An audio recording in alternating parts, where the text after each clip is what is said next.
Welcome back to Kleppers Corner. Today in history, where we take one random date, crack it open like a questionable gas station burrito, and see what strange, sometimes inspiring, sometimes horrifying stuffing is inside. September 20th is one of those dates that makes you wonder if history has a Google Calendar alert that just says drama. Wars erupt, nations unify, pop culture shifts, presidents declare ambiguous forever wars. Basically, this day is like humanity's greatest hits album, except there's no skip button and way too many ballads about conquest. So buckle in, folks, because September 20th is a cross-section of conflict, culture, and the kind of consequences that make you whisper, wait, we're still dealing with this? Segment 1, the breach at Porta Pia, the final act of Italian unification, 1870. On September 20th, 1870, Italy finally pulled off what it had been trying to do for decades: unify the entire boot into one nation, Rome included. Before this, Italy was basically the world's most dysfunctional group project. You had kingdoms, duchies, city-states, and the Pope hanging on to the papal states like a kid who won't share his Legos. And the Pope had backup, French troops, courtesy of Napoleon III. But then Napoleon got distracted by his own war with Prussia and had to recall those troops. Italy seized the chance, marched into Rome, and boom, the breach at Porta Pia. The Pope gave token resistance with his papal zouaves because apparently even God's army can only handle so many cannons before breakfast. After 3 hours, Italian forces busted through the walls. 49 Italians died, 19 papal soldiers. By the standards of 19th century war, that's like a polite disagreement. Rome was annexed, Italy got its capital, and the Pope declared himself a prisoner in the Vatican, which, let's be honest, sounds less like a tragedy and more like the title of a Netflix miniseries starring Jude Law. Of course, unifying Italy didn't unify Italians. Instead, it launched decades of bitter division between the state and the church. Italy got Rome, but it also got a papal grudge that lasted until Mussolini signed the Lateran Treaty in 1929. And to this day, Italian cities still have streets named Via Venti Settembre. That's how big this was. They turned the date itself into an address. Imagine if instead of Wall Street, New York just had Via Bailout 2008. Segment 2, a tapestry of war, from Fulford to Chickamauga. September 20th has a habit of making war historians very, very busy. Let's start in 1066, the Battle of Fulford. King Harald Hardrada of Norway rolls into England, defeats the Anglo-Saxon earls Edwin and Morcar, and looks like a rock star. But here's the twist. 5 days later, he gets smacked down at Stamford Bridge. And then William the Conqueror sails in. Fulford was basically the poorly timed pregame that left England exhausted before the main event. It's the medieval version of shotgunning too many beers before realizing you've still got finals tomorrow. Jump forward to 1187. Saladin begins his siege of Jerusalem. The Crusader kingdom had held the city for nearly a century, and then Saladin said, actually, no, this belongs to us now. Weeks later, the city falls and the Third Crusade kicks off. If Fulford was a messy frat party, Jerusalem was the eviction notice. Fast forward again to 1863, Chickamauga, one of the bloodiest battles of the American Civil War. Confederate forces push back the Union Army. It's a Southern victory, but not the kind you brag about. The only reason the Union wasn't annihilated was because General George Thomas earned the nickname Rock of Chickamauga by holding the line.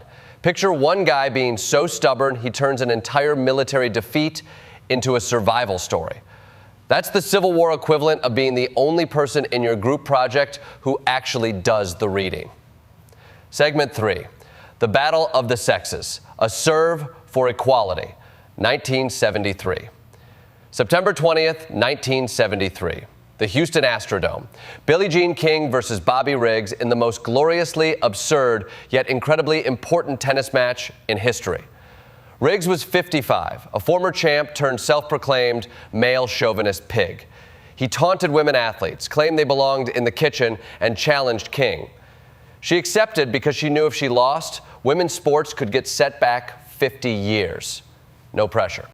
The spectacle was wild. King entered Cleopatra style on a golden litter carried by shirtless men. Riggs rolled in on a rickshaw pulled by models he dubbed Bobby's bosom buddies. It was part pro wrestling, part tennis, part fever dream. King gifted him a piglet. He gave her a giant sugar daddy lollipop. It was basically gender politics as performance art. And then the match started, and King dismantled him in straight sets. She didn't just win, she humiliated him. It wasn't just a victory for women's tennis, it was a cultural earthquake. Millions watched. Girls saw a woman prove live that women could dominate, and men had to recalibrate their jokes. It was feminism with a wicked backhand. Segment 4, Our War on Terror Begins. Bush's 2001 address. On September 20th, 2001, just 9 days after September 11th, President George W. Bush addressed Congress and the nation. He didn't just declare war on al-Qaeda, he declared war on terror itself. That's like saying you're declaring war on sadness. It's ambitious, but the exit strategy is tricky. Bush laid down the famous line, either you are with us or you are with the terrorists, which, sure, sounds strong, until you realize it means countries can't say, hey, we agree terror's bad, but maybe don't invade everyone. The speech unified Americans, but globally, it planted seeds of division that blossomed into the Iraq War and a world where airport security confiscates your shampoo, but somehow not your emotional baggage. He demanded the Taliban hand over al-Qaeda or share in their fate. Spoiler, they didn't. And he announced the creation of Homeland Security, which became the world's biggest bureaucratic lost and found. Except instead of umbrellas and lunchboxes, it's your civil liberties. This speech shaped the 21st century. It redefined warfare as a forever condition. If World War II was about fighting Hitler, the war on terror was about fighting an idea. And history shows that ideas don't really sign surrender treaties. Segment 5, Lives of Consequence, Births and Deaths. September 20th is also crowded with birthdays that shaped culture. Upton Sinclair, muckraker extraordinaire, gave us the jungle. He aimed for the heart, hit the stomach, and accidentally invented the FDA. It's the only time, ew, this meat is gross, led to sweeping federal reform. Sophia Loren was born today, too. She rose from poverty in Naples to global superstardom, winning an Oscar for 2 women and proving you could be both stunning and devastatingly talented. Essentially the anti-Kardashian origin story. George R.R. Martin? Yep, September 20th. The man responsible for Game of Thrones. He gave us dragons, intrigue, and the world's worst wedding planners. Martin also taught us that sometimes your favorite character dies horribly because life isn't fair. And then HBO reminded us that sometimes your favorite TV show dies horribly because the writers ran out of notes. On the departure side, Jacob Grimm, who gave us fairy tales but also helped invent modern linguistics. He's the guy who made Once Upon a Time possible, but also ensured you had to sit through a college seminar on Germanic consonant shifts. And then Jim Croce, gone in 1973, the day before releasing a song called I Got a Name. His legacy is bittersweet. Beautiful folk songs, but forever frozen in tragic irony. Segment 6, Exploration, Invention, and Hurricanes. September 20th also gave us Magellan, setting sail to circumnavigate the globe in 1519. He didn't survive, but his expedition proved the Earth was round and connected. Think of it as the original world tour. No merch, just scurvy. In 1806, Lewis and Clark finally made it back after 2 years in the wilderness.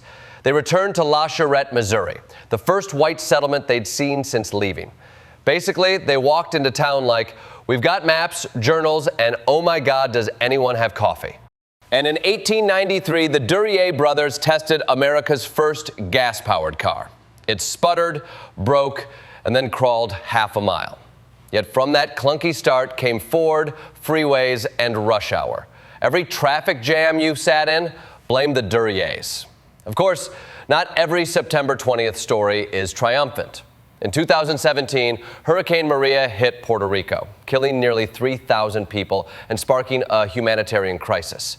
It exposed how fragile the island's infrastructure and its political relationship with the mainland really was. September 20th, a date that delivers both innovation and devastation. So, what do we make of September 20th? It's a day where Italians broke through walls and Billie Jean broke through barriers. Where Bush declared an endless war and the Duryea brothers declared war on horses. where Magellan redrew the globe and Upton Sinclair ruined your appetite. It's conflict, culture, invention, tragedy, and triumph all crammed into one date. If history is a story we keep rewriting, September 20th is one of those pages where the margin notes spill onto the text. It's proof that the past isn't just behind us. It's lurking in the calendar, waiting for its annual encore.